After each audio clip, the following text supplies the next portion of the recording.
자, 오늘 강의 주제는 블록체인과 암호화폐에 의한 새로운 국제금융질서, 굉장히 거창하죠. 그 다음에 이제 저희가 추진하는 GGEX라고 하는 거래소 사업과 연결해서 설명드리도록 하겠습니다. 제가 이 조개 그림을 먼저 시작을 하는데요.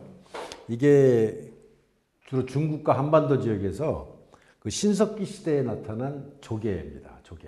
그 당시 이 희귀한 조개 껍질을 가지고 화폐로 썼죠. 그 확실한 증거로 보면 상나라 때 보면 여기 구리로 만든 청동으로 만든 그 조개가 있어요. 모양이 똑같죠. 그래서 이 조개가 이렇게 청동으로 이렇게 바뀌었구나 이런 걸 알 수 있고요.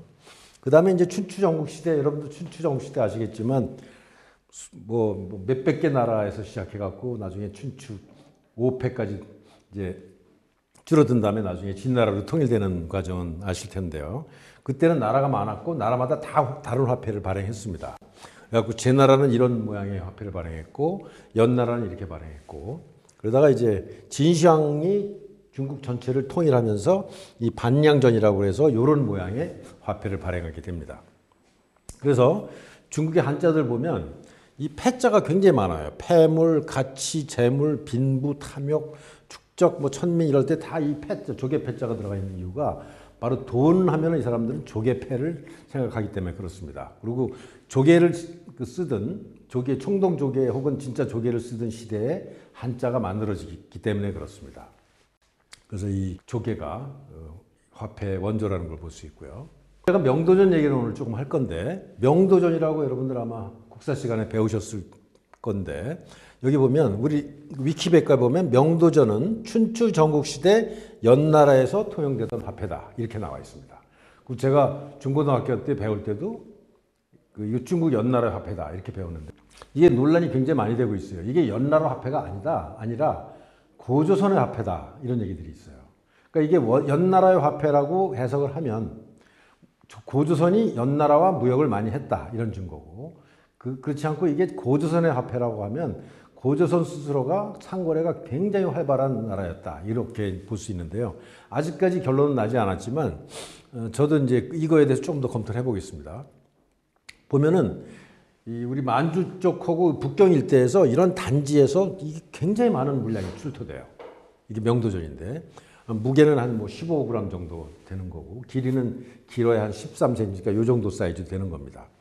이게 이제 돈으로 쓰였다는 건 명백한데 여기 보면 글씨가 이렇게 써 있는데 이게 밝을 명자의 그 오랜 그 모양이다 이렇게 사람들이 생각하고 있고요.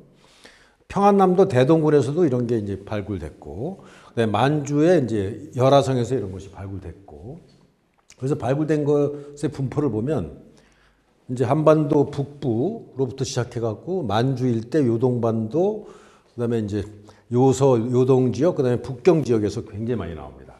근데 흥미로운 것은 10,000개 이상 나온 데가 굉장히 많아요. 이게 그러니까 엄청나게 많이 출토되고 있습니다. 지금도 출토되고 있고. 그래서 뭐 10,000개 이상 나온 데가 뭐 북경 지역에도 많이 나오고, 그다음에 여기 뭐 어디죠? 여기가 대련 지역에도 많이 나오고, 북한에도 많이 나옵니다. 그다음에 여기 이제 요하강 쪽에도 많이 나오고. 그래서 이 명도전이라는 것이 이 일대에서 굉장히 많이 유통되었다라는 걸 알 수 있고요. 근데 고조선의 가장 큰 특징 중에 하나는 바로 이 비파형 동검입니다. 이 칼이 그 중요한 그 장신구였으면서 동시에 무기였는데요. 고조선 시대, 청동기 시대죠. 이런 특징을 가진 비파형 동기가 발굴되는 분포가 한반도 전체와 그다음에 만주 지역과 이 북경 지역 다 이렇게 많이 나옵니다. 그다음에 굉장히 특징적인 그 구리 거울인데 이거를 그 다뉴 세문경이라고 그래요. 무늬가 많은데 굉장히 아주 세밀한 그 무늬가 있는 이런 세밀한 무늬가 있는 이제 거울, 청동 거울인데 이것도 굉장히 특징적인 건데 이것도 보면은 북경 지역, 그다음에 남한, 그다음에 만주 쪽에서 이렇게 발굴됩니다. 이것도 고조선 문명의 특징이라고 볼 수 있습니다. 그다음에 이제 고인돌 여러분들 잘 아시죠? 전 세계 고인돌의 거의 절반 정도가 이제 한반도와 만주에서 발견된다 그러는데 이것도 보면 요동반도, 만주, 그다음에 이제 이런 데서 굉장히 많이 나옵니다. 그래서 이런 그 청동 거울이라든가 그다음에 그 칼이라든가 청동 검이라든가 이런 고인돌을 봤을 때 이 지역이 고조선 분포 지역이고 그 명도전도 고조선 화폐일 것이다. 이런 설이 지금 상당히 많이 설득력을 갖고 있어요. 그래서 제가 조금 더 나가서 과연 이 명도전이 연나라 화폐일까? 그럼 여기서 과연 명이라고 써 있는데 화폐, 이 명이라는 게 무슨 뜻일까? 그래서 저는 이것이 한국과 지금 한국이라는 한자와 관계 있다라고 저는 생각을 해요. 혹시 한국의 어원이나 뜻을 아시는 분? 대부분 나라 사람들은 자기 나라 국호가 왜 나왔는지 대부분 알거든요. 근데 한국 사람들은 한국의 국호, 조선, 한국, 한자가 무슨 어디서 나왔는지 잘 몰라요. 학교에서도 잘 모르고 뭐 제가 인터넷 다 뒤져봐도 잘 몰라. 그래서 제가 오늘 그에 대한 하나의 가설, 그럴듯한 가설 하나 제시하겠습니다. 명도전의 명자를 보면 이게 태양과 달을 의미하겠죠. 태양과 달이 있으니까 밝다. 해와 달입니다, 이게. 그리고 좀 밝을 명이라고 우리는 쓰죠. 근데 이게 약간 변해서 조자가 됩니다. 조자가. 보시면 조자가 밝을 명에다가 십자가 두 개 있잖아요. 그죠? 가운데 해가 있고. 그러니까 이것도 역시 해와 달이 있는 아침 조자라고 이렇게 읽습니다. 읽는데. 그럼 선자는 뭐냐? 조선할 때 선자는 이건 생선이죠, 생선. 요거는 양이죠, 양. 목축할 때 양. 그래서 아마 이 조선이라는 나라는 고조선이죠. 고조선 할 때 고자는 나중에 조선 때문에 고자를 붙인 거고 그 당시는 그냥 조선이라고 불렀어요. 자기네들은 고조선이라고 안 불렀을 거예요. 당대 그죠? 그 조선입니다 그때. 삼국시대 전에가 이제 조선시대죠. 근데 조선은 아침 조자에다가 이제 고울선이라고 하는데 보면은 해와 달과 생선과 양이야. 그러니까 목축을 하고 그 어로를 하는 사람들, 물고기를 잡아서 먹고 사는 사람들인데 해와 달이 밝게 빛나는 동쪽에 있는 나라다. 아마 이런 뜻이 아니었을까 이렇게 추측할 수 있고요. 그래서 이제 보면은 우리나라 사람들을 우리는 배달의 민족이라고 그러잖아요. 뭐 노래도 많이 나오고 우리는 배달의 민족이라는 걸 다 아는데 도대체 배달이라는 말이 뭔지를 잘 몰라. 뭐 음식 배달하는 배달의 민족도 이제 같은 그 중의법으로 쓴 건데. 그래서 저는 그걸 어떻게 해석하냐면 이렇게 해석하는 사람들이 있어요. 이게 밝다, 밝은, 환한 그런 뜻이에요. 밝다. 그 다음에 달은 응달, 양달 뭐 이런 뜻이에요. 그러니까 땅이라는 뜻입니다. 그러니까 밝은 땅이라는 뜻일 거라는 거예요. 박달이라는 게. 그 다음에 박혁거생 할 때도 그 박씨도 맞아 밝은이라는 뜻입니다. 제가 박씨라서 제가 좀 연구를 더 해봤어요. 근데 이게 아사달이라고 혹시 들어보셨을까요? 아사달. 아사달에 덕을 정했다. 아사라는 게 일본말로 아침이라는 뜻입니다. 아침. 그러니까 아침 밝은 해가 먼저 뜨는 이런 뜻이 있는 것 같아요. 그 다음에 달이라는 건 땅이라는 뜻이죠. 지금도 뭐 응달, 양달 쓰잖아요. 그래서 이거 아침의 땅이라는 뜻이에요. 밝은 땅. 박달하는 거 관계 있죠. 이게 발음이 박달, 박달하다가 배달로 아마 바뀌었을 것이다. 이렇게 추측하는 거죠. 그래서 우리가 배달의 민족인 거예요. 밝은 땅의 민족이라는 뜻입니다. 자, 그럼 이게 한국하고 어떤 관계가 있냐? 아마 이게 나라 이름 한이라고 읽어요. 이 한자를. 근데 이 한이라는 나라가 중국에도 하나 있긴 있어요. 춘추 시대에 작은 나라가 하나 있었는데 그건 우연히 이제 한자가 같을 뿐이고 제가 해석할 때 이래요. 여기서 보시면 이 조선할 때 여기 해가 있죠. 해. 여기 해. 날일자가 있잖아요. 해가 있고 십자가 양쪽에 있는 10이라는 거는 되게 거의 모든 것이라는 뜻입니다. 가장 큰 뭐 이런 뜻이 있어요. 그럼 도대체 이 글자는 뭐냐 이 글자. 요거만 따로 띄면 요거 전체는 나라 이름 한이라고 그러는데 요거만 따로 띄면 위라고 그래요. 위. 이렇게 해서 위. 요것만 따로 띄면 위라고 있거든요. 근데 요건 요 글자에 그 각고 문자 보면 이렇게 생겼어요. 요게 위라는 뜻인데 성을 둘러싼 도시란 뜻입니다. 요게 성에 이렇게 무슨 이거 치가 뭔지 아시죠? 성에 가면 이렇게 삐죽 나온 거. 그래서 이제 이렇게 그림을 그리고 그게 성이란 뜻이에요. 성과 도시란 뜻입니다. 국가의 어떤 그 형태가 갖춰졌다는 뜻이죠. 그러니까 해를 숭상하는 국가가 됐다라는 게 이 한자일 거다. 저는 그렇게 해석해요. 그리고 우리나라 사람들은 옛날부터 단군 시대 보면 환국이라고 했어요. 환국. 혹은 단군이라고 했어요. 그래서 여기서 환국의 환자도 보면 여기가 해가 있어요. 가운데. 하늘과 땅 사이에 해가 있고 나무가 있는 거예요. 그죠? 그다음에 단군할 때 단자에도 보면 여기 재단이 있고 그 밑에 해가 있습니다. 날일자. 거기 나무 목자 비슷한 거 있고. 그래서 이 환국, 단국, 한 발음 비슷하잖아요. 환하다. 저는 그래서 이 한이라는 나라가 환하다, 밝은 이런 것이라고 생각을 하고, 그래서 태양의 밝은 기운으로 마음이 환해지는 나라다. 이런 식으로 옛날 문건에도 꽤 나와 있습니다. 그래서 아마 이런 뜻을 가진 게 우리 한국이 아닐까. 이건 이제 제 의견이고 일부 사람들의 이제 의견을 제가 받아갖고 정리한 건데 아직까지 정설은 아닙니다. 근데 그럴듯하죠? 스토리가? 제가 많이 찾아봤는데 이 한국의 한이라는 단어를 뭔가 설득력 있게 표현한 건 별로 없어요. 근데 저와 비슷하게 얘기하는 사람도 있긴 있는데 어쨌든 제가 그런 얘기를 한번 해봤고요. 그 다음에 이제 오늘의 역사 얘기를 좀 여러 가지 하는데 조선 왕조실록 연산군 일기에 보면 1503년입니다. 연산군 9년차 양인 김감불과 장례원종 김검동이 납으로 은을 불려 바치며 아뢰기를, 그러니까 연산군 앞에서 이런 기술자들이 와서 이제 바치는 거예요. 납 한 근으로 은 2돈을 불릴 수 있는데 불리는 법은 무쇠화로 안에 매운재를 둘러놓고 납을 조각조각 채운 다음 스스로 아래 위로 피워 녹입니다. 이렇게 하니 연산군이 전교하기를 시험해보라 이렇게 얘기했대요.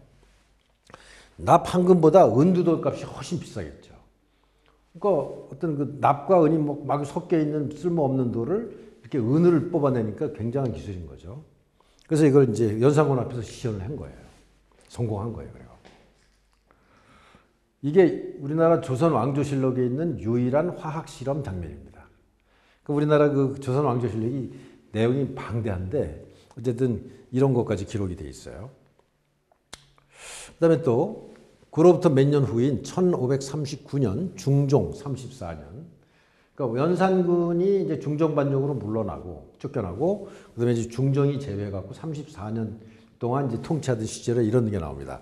전라도 전주 판관 유서종이 외놈과 사사로이 통해 연철을 많이 사다가 연철이 이제 그 재료죠. 자기 집에서 불려 은으로 만든가 하면 외놈에게 그 방법을 전습하였으니 그 죄가 막중합니다. 그러니 철저히 조사하여 법대로 죄를 정하소서. 이게 또 그 중종실록에 나와요. 흥미롭죠.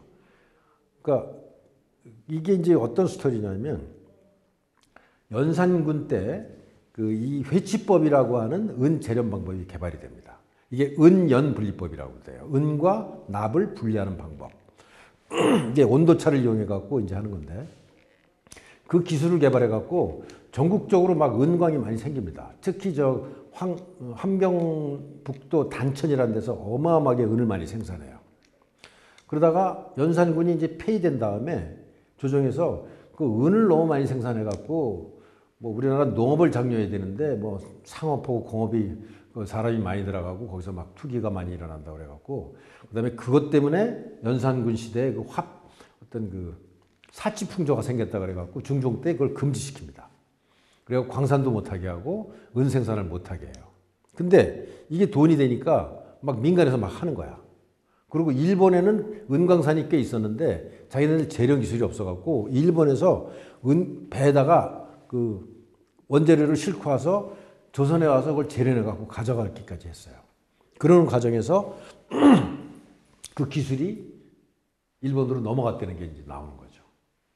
어쨌든 조선이 그 상업하고 공업을 천시하면서 금지하게 되니까 이런 현상이 나타난 겁니다. 그래갖고 보면 어느 자료에 보면은 천대받은 세계적인 과학돈의 김감동과 김검동 이런 뭐 글도 있어요. 그리고 이 기술을 가져다가 일본이 조선에서 들여온 회치법을 이용해서 은을 재료하는 광경을 묘사한 그림이 이게 일본 그림입니다. 그러니까 우리나라의 그 굉장히 좋은 기술이 일본으로 넘어갔다는 걸 얘기하는 거예요. 이게 굉장히 중요한 우리나라 전 세계적인 화폐 역사에서 중요한 의미를 가지는데 이 회치법이 조선에서 처음 개발됩니다. 이게 1503년이에요. 그러다가 중종 반정이 일어나서 3년 후에 이제 연산군이 쫓겨나고 중종이 집권을 합니다. 그리고 한 30년 정도 후에 회치법 기술이 일본으로 넘어가요. 그래갖고 일본에서 이와미 광산이라고 하는 큰 광산이 있는데 거기서 이 회치법을 이용해서 획기적으로 은 생산량을 늘립니다. 그래갖고 한때 세계 은 생산량의 30%를 일본에서 생산해요. 그리고 이 광산을 도요토미 히데요시가 장악합니다. 그러니까 그 당시 도요토미 히데요시하고 오다 노부나가가 엄청나게 큰 전쟁을 하잖아요. 그 오다 노부나가를 도요토미 히데요시가 누른 획기적인 이유가, 그러니까 오다 노부나가가 이제 도요토미 히데요시의 보스였죠. 근데 다른 군대들을 다 물리친 핵심적인 이유 중에 하나가 바로 이와미 강산을 확보해 갖고 거기서 은을 굉장히 많이 생산해서 거기서 생산된 은으로 군비를 대는데, 특히 포르투갈에서 가져온 그 조청을 그 일본 내에서 생산을 합니다. 대량 생산합니다. 그리고 기술도 가져오고 물자도 갖고 오고, 그래갖고 이 조청을 가지고 그 뭐더라 적군하고 싸워갖고 이기죠. 제 기억이 정확히 안 나는데 그때 나온 말이 무대뽀라는 말이 있어요. 혹시 아세요? 무대뽀란 말? 무슨 뜻이에요? 무대뽀. 우리 김덕호 씨 원래 무대뽀잖아. 어떻게 하셨어요? 근데 무대뽀란 말이 어디서 나왔냐 이거지. 무대포란 뜻이에요. 대포가 없다. 그러니까 오다 노부나가의 군대는 대포가 있었어. 조총이 있어. 조총. 그 당시 대포라고 불렀는데 조총을 가지고 막 싸우는데 상대방 군대들은 조총이 없이 마구 말 타고 달려오다가 다 몰살당했다. 그래서 이 대포 없이 싸우면 다 진다. 그래서 거기서 일본에서 나온 말이 무대뽀란 말입니다. 그거는 알고 그렇게 행동하셔야지. 저도 그렇게 들었어요. 어쨌든 스페인 사람들과 포르투갈, 그 네덜란드 사람들이 일본에 와갖고 무역을 하는데 핵심 중에 하나가 일본의 은을 가져가는 거였어요. 일본이 엄청 생산되니까. 그리고 뭐 조청과 뭐 여러 가지 물자들이 들어오죠, 일본으로. 근데 왜 이게 은이 중요하냐면, 어쨌든 그러다가 이 조청과 기술을 이용해갖고 조선을 침략하죠. 그래갖고 임진왜란 때 1592년부터 8년간 엄청난 피해를 당하잖아요. 어떻게 보면 그 원인이 이 회치법 기술을 넘겨줬기 때문이야. 그리고 조선은 회치법을 금지시켰기 때문이라고. 과학기술을 금지했기 때문에 오히려 이렇게 당했다는 거예요. 시간도 얼마 안 걸리잖아요. 그죠? 근데 스페인 입장에서는, 스페인이 그 당시 이제 전 세계 무역을 했는데, 여러분들 아시다시피 1492년에 그 콜럼버스가, 그 사람은 이제 스페인 사람이죠, 원래. 포르투갈의 이제 도움을 받아갖고 아메리카 대륙을 발견하고, 그 다음에 이제 또 마젤란이 이제 세계 일주를 하고 그러다가, 그 당시는 스페인이 전 세계에 식민지를 두고 있었어요. 남미, 필리핀, 뭐 아프리카. 그러면서 은 가지고 사업을 굉장히 많이 합니다. 그리고 그 남아메리카 볼리비아에 포토시 강산이라는 걸 개발해요. 그래갖고 전 세계 은 생산량의 거의 절반을 포토시에서 생산합니다. 근데 이때 생산 기술이 수은 아말감법이라고 그래갖고, 아말감이라고 들어보셨나? 옛날에 그 이빨 치료할 때 이렇게 붙이는 걸 아말감이라고 그랬어요. 이게 금속의 합금을 되게 아말감이라고 합니다. 여기 이빨이 이렇게 충치가 나고 구멍 뚫어졌을 때 그걸 메꾸는 걸 아말감이라고 그래요. 수은 아말감이라는 건 뭐냐면, 광석이 이렇게 나오면 여기는 납, 은 이런 게 섞여 있어요. 근데 그걸 빤 다음에, 부신 다음에 거기다가 수은을 부면 은이 수은에 녹아요. 그래야 아말감이 되는 거야. 금도 마찬가지예요. 수은은 액체 금속이잖아요. 그 금을 다 녹입니다. 돌멩이는 안 녹여. 금은 녹여. 은도 녹이고. 그러면 은이 녹아있는 수은을 꺼내다가 불을 떼면 수은이 증발해요. 그 밑에 은만 남아. 그게 이제 수은 아말감법인데, 이게 굉장히 독성이 강해요. 수은 증기 먹으면 다 죽습니다. 근데 그때 잘 몰랐어. 그래갖고 이때 사람들이 수백만 명이 사망을 해요. 포토시 강산에서. 그 인디안들이죠, 그 당시. 어쨌든 이런 일이 있는데도 불구하고 이 볼리비아에서 은을 엄청나게 생산해갖고 이제 스페인을 가져가는데, 그 당시 은이 국제화폐, 거의 다 유일한 국제화폐였어요. 그러니까 이때 스페인은 은을 중국에다 갖다 주고 굉장히 많은 걸 가져옵니다. 17, 18세기는 스페인 은화가 국제 통화였어요. 그 은 자체도 통화였어요. 화폐였어요. 그러니까 어느 나라에서나 통하는 거야. 가볍고 부피가 작으니까. 근데 중국은 은이 굉장히 많이 필요했어요. 왜 그러냐면 청나라도 그렇고 은 지정제, 지정은제라는 거를 이제 실시하는데 그 전에도 그랬어요. 세금을 은으로 받겠다. 옛날에 뭐 우리나라는 뭐 쌀로 받고 뭐 무슨 뭐 조기 굴비로 받고 뭐 여러 가지 특산품 받았잖아요. 세금을. 땅의 넓이에 비례해서 뭐 세금을 얼마 내라. 중국도 그러다가 그게 너무 불편하고 뭐 거리도 멀고 수송이 잘 안 되니까 이제 세금은 다 은만 받겠어. 이렇게 정하면서 청나라가 엄청나게 부강해지는 결정적인 원인이 은 지정제 때문입니다. 그러니까 은이 많이 필요한 거야. 화폐로서. 근데 은이 부족하니까 스페인에서 이제 스페인 사람들이 은을 공급해주고 금을 가져갑니다. 그 왜 이렇게 가져갈까? 스페인 사람들이 유럽과 뭐 아시아와 남미와 무역을 많이 하잖아요. 근데 여러 가지 무역을 했지만 가장 크게 많이 무역한 게 금과 은 사이의 재정거래였어요. 무슨 뜻이냐면 중국은 은과 금의 가치를 10대 1이라고 생각했어. 옛날부터. 아, 은 열량이면 금 일량이야. 이렇게 생각했는데 유럽 사람들은 15대 1이었어요. 15대 1. 은을 10개를 갖다 주고 스페인 사람들이 금을 1개 가져가면 이걸 유럽으로 가져가면 은을 15개를 받아. 그럼 15개 싣고 다시 스페인에 와. 그럼 이런 15개 주면은 금을 1.5개 줘. 그럼 또 이걸 싣고 또 유럽 가서 받고. 이게 재정거래라고 그래. 가격 차이를 이용한 거래. 이걸로 가장 돈을 많이 벌어요. 스페인 상인들이. 이거 이제 아비트리지라고 얘기죠. 참고로 지금은 은과 금의 가격 비율이 한 30대 1 내지 한 50대 1, 70대 1 정도 됩니다. 어쨌든 그 당시는 이거 일종의 관념적인 거니까 금과 은이 정확히 얼마 차이 난다고 얘기하기 어렵잖아요. 근데 중국 사람들은 10대 1이라고 생각했고 유럽 사람들은 15대 1이라고 생각했어. 그래서 돈을 많이 벌었죠.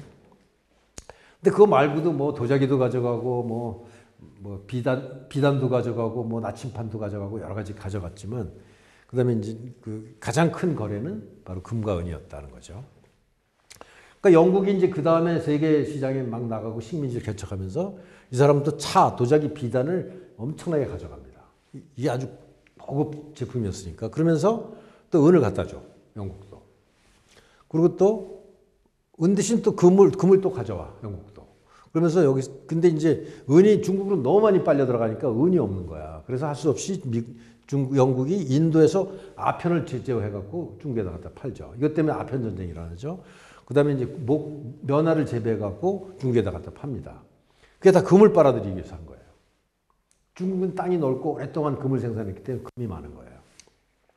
그래서 이제 중국의 금이 스페인으로도 가고 이제 영국으로도 가고, 그래서 은은 이제 중국으로 굉장히 많이 가죠. 거대한 전 세계 청나라 때 전 세계 경제권의 거의 30%가 중국이었어요. 그 큰 나라가 화폐가 은으로 되니까 은이 많이 필요했던 거죠. 그러다가 이제 산업혁명이 일어나니까 19세기에 이 스페인에서 영국은 이제 생산을 많이 하잖아요. 면직도 생산하지, 기계 생산하지, 뭐 배 생산하니까 스페인에서 그걸 사가야 되니까 금이 이제 영국으로 들어가는 거예요. 이런 현상이 나타나고. 그래갖고 영국이 1815년부터 1914년까지 100년간 영국의 금태환 파운드가 국제 기축통화가 됩니다. 영국은 금이 이제 충분히 많아. 그러니까 이 금을 이용해, 금에 대한 믿음이 사람들이 있으니까 금을 가지고 파운드를 만든 기축통화가 됩니다. 그 국제 패권 화폐가 되는 거죠. 이때가 언제냐면은, 그리고 조금 있다가 이제 1차 세계대전이 일어나잖아요. 그때부터 국제금융질서가 다 망가져요. 그리고 서로 교육도 잘 못해. 그러니까 국제화폐가 아주 엉망이 되는데, 그 시대에 1차, 2차 세계대전 때는 미국이 생산 기지가 됐잖아요. 유럽은 전쟁하느라고 정신없고. 그러니까 미국이 물자를 영국과 유럽에 엄청나게 공급을 하면서 대가로 금을 받습니다. 금이 국제화폐니까. 그래갖고 전 세계 화폐의 80%를 미국이 갖게 돼요. 그래갖고 1944년부터 1971년까지는 금태환 달러가 세계 기축통화가 됩니다. 그때 31g, 이게 1온스인데 1온스가 35달러로 고정환율이에요. 이런 이제 역사를, 그 화폐 역사를 이제 간단하게 설명드린 거예요. 이해가 가시죠?